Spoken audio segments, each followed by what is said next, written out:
Le débat de Smart Impact, je vous présente mes invités. Brigitte Gauthier, bonjour. Bonjour. Bienvenue, vous êtes la cofondatrice de L214, de l'association L214. Clément Benoît, bonsoir, bonjour. Bonjour. C'est toujours le jour, cofondateur de Not So Dark, que vous présenterez dans un instant. On va parler de Veganuary, initiative qui est née en Angleterre et aux Pays-Bas, qui consiste à manger vegan pendant tout le mois de janvier. Ça a eu lieu dans plus de 200 pays en 2021. C'est quoi le principe, l'ampleur de ce mouvement, Brigitte Gauthier ? Je crois que c'est un mouvement, effectivement, qui prend de plus en plus d'ampleur parce qu'on s'intéresse à notre façon de manger et à l'impact qu'on a par notre nourriture. Et donc, l'impact, il est multiple, et notamment en ce qui concerne la consommation de produits d'origine animale, la viande, le lait, les œufs, les poissons. Et donc, Veganuary, ça propose d'accompagner, de faire découvrir une alimentation qu'on ne connaît pas bien, où on peut avoir des a priori dessus. Et en fait, en se lançant dans le Veganuary, on se rend compte déjà qu'on mange vegan de temps en temps, sans y faire... par accident, on mange vegan. Donc, il n'y a rien d'extraordinaire. Et puis, de montrer que c'est une alimentation qui peut être saine, équilibrée, bonne, délicieuse et nutritionnellement complète pour chacune et chacun d'entre nous, quel que soit notre âge ou notre façon de vivre, sportif, grand sportif, ou au contraire assez sédentaire.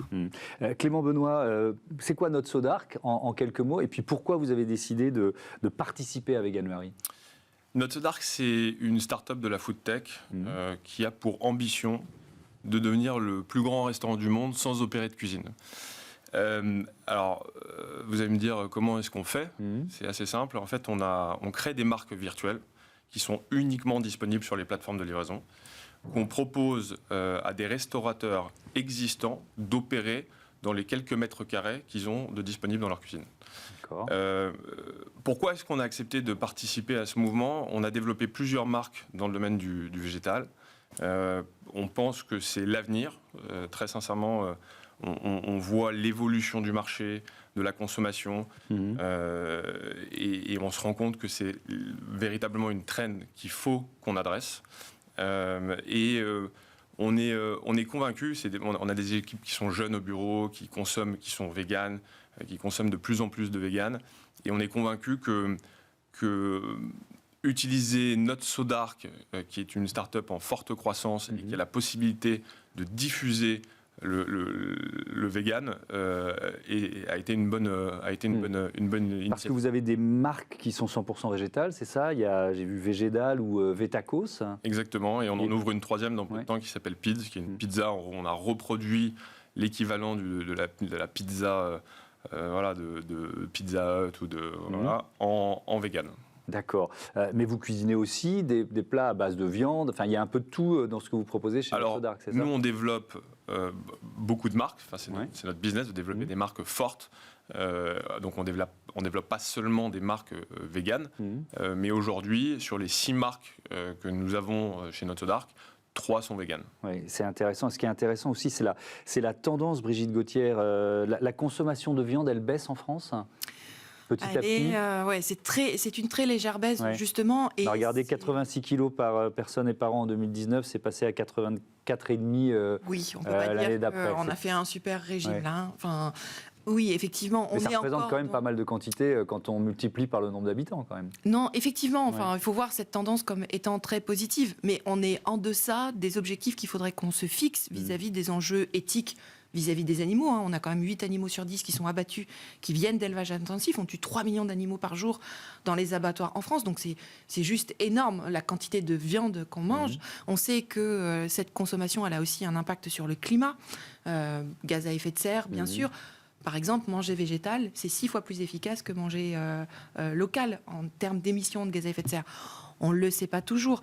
Donc, effectivement, c'est une tendance qui doit s'accélérer, et elle peut s'accélérer seulement par la disponibilité des produits, justement, dans les restaurants, dans leurs commandes, dans leurs achats. Les personnes sont prêtes à changer en conscience. Elles ont pris conscience, les mentalités ont changé, sauf que dans la disponibilité des produits, souvent, il y a... c'est cher, il n'y en a pas, les qualités sont très diverses et variées, il faut trouver ce qu'on aime. Donc, et il y a vraiment un enjeu à rendre disponible, accessible, montrer que c'est simple, que c'est bon. Et du coup, les initiatives comme des entreprises comme Not So Dark sont vraiment très intéressantes. Et Veganuary, là, on fait avec 70 entreprises. C'est vraiment une marque. Toutes de l'univers de la food, enfin de l'alimentation, j'imagine. On a des supermarchés comme Carrefour et Monoprix. On a effectivement les plateformes de livraison comme Deliveroo, Uber Eats. Et puis on a tout un tas de restaurants, de restaurateurs. Ça va des boulangeries Landmen, effectivement Végédal, Vétacos qui sont lancés dedans de façon à mettre en avant tout au long du mois de janvier, alors des fois des nouveautés, ou alors mettre en avant ce qui existe déjà de façon à faciliter la découverte de ces options 100% végétales pour accompagner le changement, pour qu'enfin on soit accordé. Notre morale commune, c'est on ne doit pas maltraiter et tuer sans nécessité. Et du coup, pour se mettre en harmonie avec ça, j'ai envie de dire... manger 100% végétal, c'est bien. Clément Benoît, vous parliez d'équilibre de l'alimentation. Est-ce que c'est un défi particulier à relever dans vos cuisines pour que des menus 100% végétaux soient équilibrés ? Alors, nous, on a décidé d'adresser la verticale végane en essayant de démocratiser le produit. Donc, on n'est pas allé sur le high-end, sur des produits chers. On a essayé de reproduire les formules de fast-food qui fonctionnent, et qui ont fait leurs preuves, McDonald's, Burger King, etc. Oui. Et d'offrir un produit qui soit similaire en termes de qualité et en termes de prix. Et c'est pour ça que ça a fonctionné super bien. C'est-à-dire que ça s'adresse à des millions de personnes. La target est beaucoup plus importante. Mais ça ne vous empêche pas d'essayer de remplir des objectifs d'équilibre quand même. Vous voulez dire d'équilibre alimentaire ? D'équilibre alimentaire, oui. De toute façon, les produits véganes, de manière générale, sont équilibrés. Oui, parce que vous voyez venir avec ma question. Il y a une question sur les carences. Est-ce que quand on mange que vegan, il y a des carences alimentaires ? Est-ce que je veux dire besoin de compléments alimentaires ? Donc c'est ça ma question. Est-ce que vous intégrez cette dimension-là dans à la fois la démarche et les recettes pour la démarche ? Oui, pour la démarche 100% végétale, la plus grosse association de médecins, de professionnels de santé qui regroupe 100 000 professionnels de santé dit bien qu'on peut être vegan à tous les âges de la vie à partir du moment où on mange équilibré. Et en fait, les personnes qui se nourrissent de façon végane, vous avez toutes les tendances, comme pour les personnes qui se nourrissent avec de la viande. C'est-à-dire que vous en avez qui prennent grand soin de l'équilibre alimentaire qu'ils ont et du coup vont avoir une démarche souvent avec de la cuisine faite maison, etc. Et puis vous en avez qui sont plutôt junk food, etc. Et donc, du coup, dans l'alimentation végane, vous avez aussi toutes les tendances de la food qui sont réunis. Ouais. Après, je ne pense pas que la prétention de Végétal et de Vétacos, c'est de dire vous mangez tous les jours du Végétal ou du Vétacos. C'est pas le pari. L'enjeu, c'est de manger varié. Oui, mais l'enjeu pour la santé publique, de toute façon, c'est de manger varié. Donc, vous ne pouvez pas manger tous les jours dans le même restaurant. Est-ce que, avant de vous lancer dans ce mouvement, Clément Benoît, vous aviez vu au fur et à mesure la demande, la consommation de viande baisser dans les produits qu'on vous demandait Comment ça se passe ? On n'a pas vu la consommation de viande baisser dans les datas qu'on récupère de l'ensemble des commandes. Mais on a vu une trend augmenter, donc la trend vegan. En fait, c'est pas la trend vegan n'est pas venue empiéter sur la non vegan, c'est juste que ça continue à croître et à prendre de l'ampleur. Et je pense que c'est que le début. Ouais. En fait, c'est deux modes d'alimentation qui cohabitent. Oui, qui cohabitent. C'est-à-dire qu'en fait, je ne pense pas que la mission végane et la mission qu'on est au sein de Not So Dark, de déployer des marques véganes, soit de retirer la viande du marché à 100%. Voilà, on n'est pas militant végane. On pousse cette trend parce qu'on pense qu'elle est intéressante, qu'elle a un impact et qu'il faut le faire. Mais on n'a pas pour ambition de faire arrêter les gens de commander de la viande. Est-ce que c'est votre ambition, Brigitte Gauthier ? Notre ambition, c'est vraiment de laisser les animaux hors des assiettes. Donc effectivement, du côté de L214, on est plutôt convaincu que le monde du futur, alors peut-être pas, certainement pas pour nos générations, mais peut-être un petit peu plus tard, considérera les animaux comme des cohabitants de notre planète et non pas comme des ressources à notre disposition comme on le fait aujourd'hui. Mais là, maintenant, tout l'enjeu et de démocratiser l'alimentation végétale. C'est-à-dire qu'au lieu que ce soit une alimentation qui soit mise un petit peu à part, comme quelque chose d'un petit peu bizarre, montrer que c'est une alimentation qui est tout à fait normale et qui est délicieuse et tout simplement, voilà, lui offrir au moins, déjà aujourd'hui, l'opportunité de se faire connaître et de se faire reconnaître en tant qu'alimentation complète qu'on peut avoir. Parce que c'est souvent un frein aussi.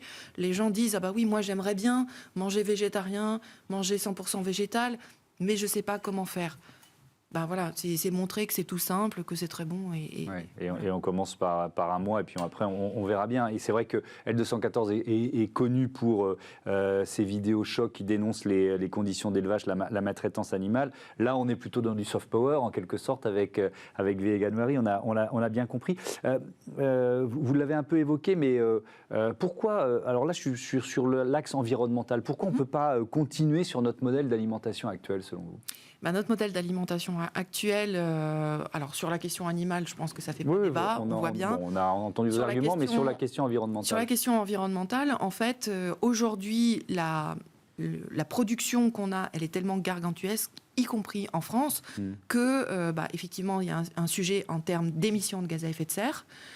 Donc voilà, je l'ai dit. Le pire, c'est la viande rouge, le bœuf. Alors le pire, sur la question des gaz à effet de serre, c'est la viande de bœuf. Par contre, si on se déplace sur les algues vertes, là, on va plutôt être sur les élevages de cochons, par exemple. Et puis, si on pense aux émissions d'ammoniac, là, on va être un petit peu tout confondu par rapport à ça. Donc, sur les questions environnementales, c'est prégnant. Sur les questions sanitaires aussi, on est en pleine zoonose. Là, on voit bien, on a le coronavirus qui nous entrave dans nos activités. Or, les scientifiques nous alertent depuis des années que les élevages intensifs sont des bombes sanitaires. Donc là aussi, il y a un enjeu au minimum à réduire la consommation et la production de produits d'origine animale. Et ça, c'est finalement assez peu entendu. On a du greenwashing. Les prairies puits de carbone, ça, c'est aussi une opération de greenwashing. C'est-à-dire qu'on nous dit les prairies sont des puits de carbone. C'est faux aujourd'hui. Il n'y a plus que les grandes plaines de Russie qui sont puits de carbone. Même notre massif central ne l'est plus. Donc, on a vraiment un véritable enjeu. Là-dessus, on parle de la déforestation aussi. 65% de la déforestation de l'Amazonie, c'est des questions d'élevage. Donc, soit des bovins qui sont en feedlots, soit on fait pousser céréales et légumineuses. Et la France, c'est le premier importateur européen de soja du Brésil. Donc, on est pris là-dedans. Donc, voilà, la viande, ça a des conséquences sur l'environnement très importantes. Il y a un enjeu aujourd'hui d'urgence climatique et environnementale. Il faut y aller. Merci beaucoup. Merci à tous les deux. On passe tout de suite à Smart Ideas, une start-up à l'honneur.